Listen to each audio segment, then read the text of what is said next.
আরও বলা হয়েছে, এটা বোঝা গুরুত্বপূর্ণ যে বেলুচিস্তানের মতো পার্বত্য চট্টগ্রামও খনিজ, বন এবং জৈবিক সম্পদে সমৃদ্ধ একটি অঞ্চল।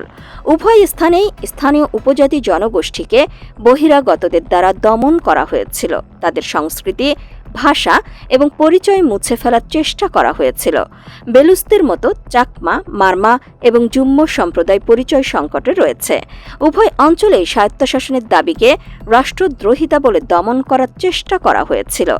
এরপর এখানকার মানুষের ক্ষত সামনে এসেছিল। এমন পরিস্থিতিতে মনে হচ্ছে ইতিহাসের পুনরাবৃত্তি ঘটছে, যেমনটি 1971 সালে হয়েছিল।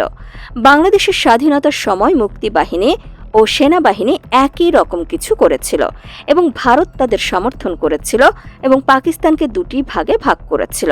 মুক্তিযোদ্ধা ও বেলুচ বিদ্রোহীদের প্রতি ভারতের সমর্থনের ইতিহাস টেনে পার্বত্য চট্টগ্রাম